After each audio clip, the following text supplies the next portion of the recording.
আমি এখন আপনাদেরকে নারকেলের দুধের পোলাও রান্না করে দেখাবো। আমি তেল দিয়ে নিলাম।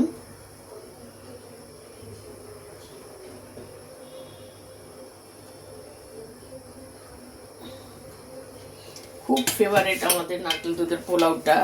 আমি নারকেলটাকে ছেনে নিয়ে দুধটা বের করে নিয়েছি। আমি দুধটা কীভাবে বের করি আমি আগে চিংড়ি মাছের মালাই করার সময় ওটা দেখিয়েছি। এখন আমি এটা দেখাবো, রান্নাটার প্রসেসিংটা দেখাবো যে আমরা কীভাবে রান্না করি। আমি প্রথমে একটু বেরেস্তা করে নিব।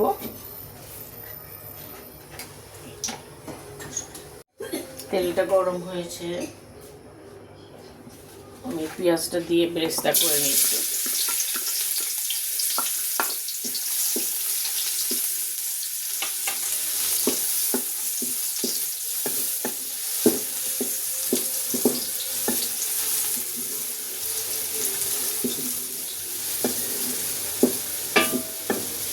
এটাকে আমি একটু বেরেস্তা করে নিচ্ছি।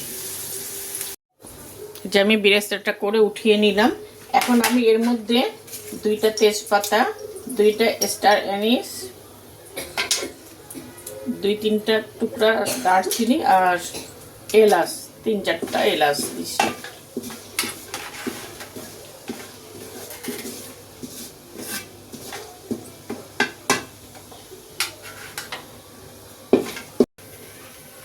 এখানে আমার নারকেল দুধটা আছে, আমি এখন এর মধ্যে ঢেলে দিই। আমি 4 কাপ, আমার কাপের মাপে 4 কাপ চাল নিয়েছি। এই জন্য আমি এখানে 8 কাপের মতো পানি দিয়েছি। ভাতটা একেবারে ঝরঝরা হবে না, একটু মাখো মাখো ভাতটা হলেই ভালো।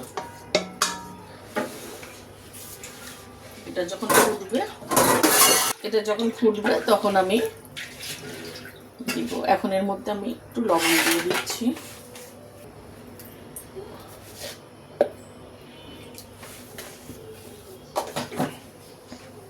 এটা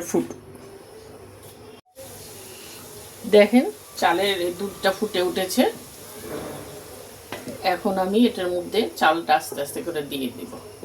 চালটা আমি ধুয়ে রেখেছি।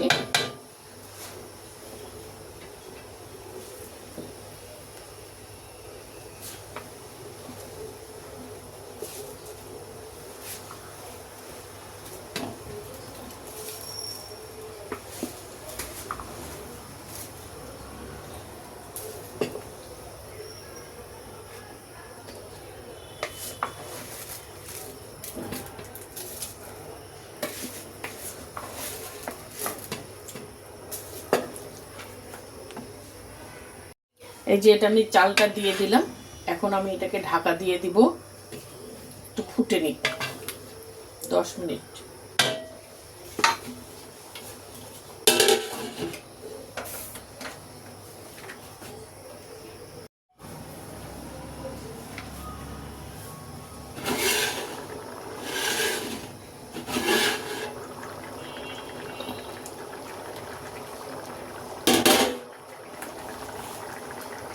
দশ মিনিট পরে আমি খুললাম, ফুটে গেছে চালটা। এখন আমি এর মধ্যে 4-5টা কাঁচামরিচ দিয়ে দিচ্ছি।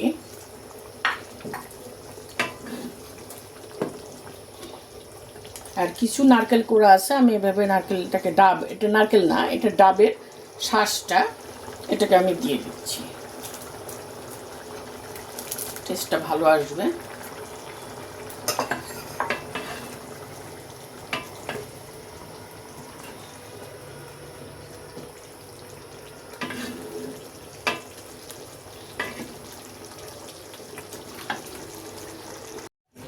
আমি এখন এর মধ্যে 3 চামচ চিনি দিচ্ছি। নারকেলের তো এটা একটু মিষ্টি মিষ্টি হবে।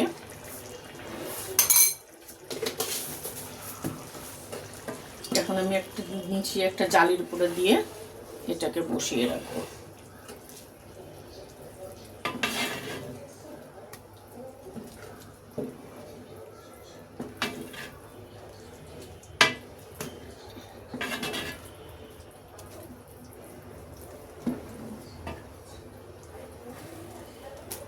এখন একটা চালের উপর দিয়ে আমি এটাকে বসিয়ে রাখবো। 20 মিনিট হয়ে গেছে, আমি একটু দেখি এটার পজিশনটা।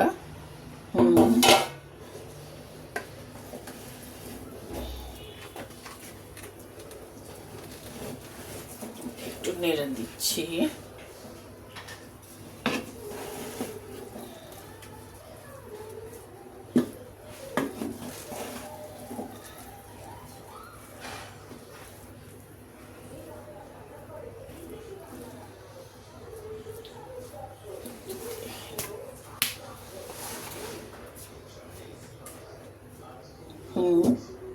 সিদ্ধ হয়ে গেছে, এখন এটা ভাপে সিদ্ধ হয়ে যাবে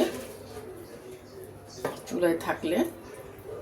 আমি এটাকে এখন এর মধ্যে একটু বেরেস্তাটা দিয়ে দেব।